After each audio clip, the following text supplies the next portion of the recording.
Sino po siya, Tatang? Siya ang taong nagpatahimik sa magulong mundo ko. Mahal niyo siya. Hindi lang mahal. Siya ang hugis ng paninindigan ko. Huwag mong pilitin, pakinggan mo yung luwad. Bakit parang may kwento talaga siya? Kasi bawat hugis, may pinanggalingan. Parang tayo rin. Madaming galit sa taong ito dahil sa kanyang galing. Oo, kahit AI lang to, tiyak may mag-report naman.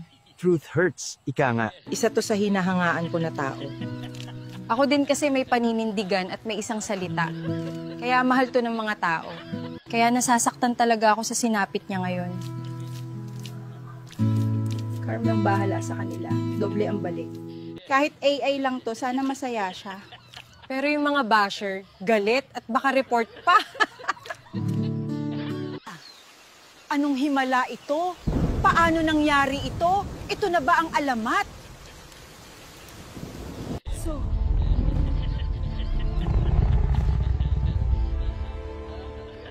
Ikaw ba? Ang rebultong ito, gawa sa Coca-Cola. Pero, simbolo ng tibay at pagbabago.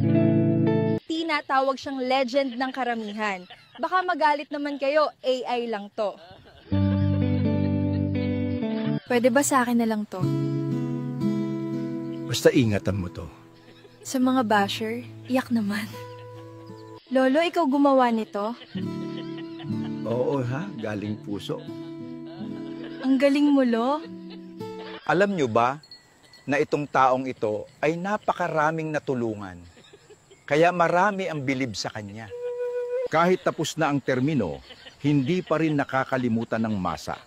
Yan ang tatak Dow 30.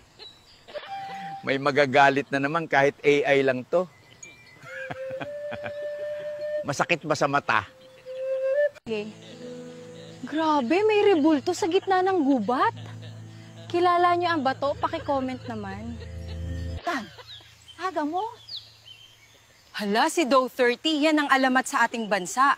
Ganun ba? AI lang naman to. Sa gitna ng unos at dilim, nandyan ka, aming tanglaw. Sa iyong mga salamat, Duterte, sa iyong malasakit, paglilingkod na walang kapantay. Kayo, suportado nyo pa rin ba siya? Kaya nyo ba siyang ipagmalaki at ipagtangol sa ibang tao? Ito lang masasabi ko sa inyo, mahal na mahal ko ang taong ito.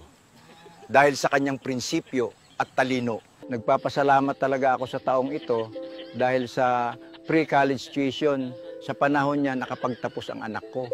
Tapos sasabihin na naman na iba dyan na hindi daw si Dow 30 ang gumawa. Naawa talaga ako sa inyo dahil puro galit ang nasa puso nyo. Kahit AI lang ako, yung mga sinasabi ko galing sa totoong tao. Kaya isa lang wish ko na makabalik na si Dow 30. Sa totoo lang, sa panahon niya, mas kampante kami.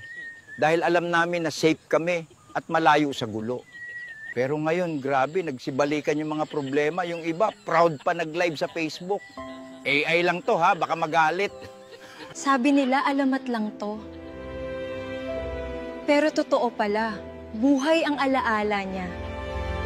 Sana magising ang mga tao sa katotohanan na ang taong ito ay isang bayani.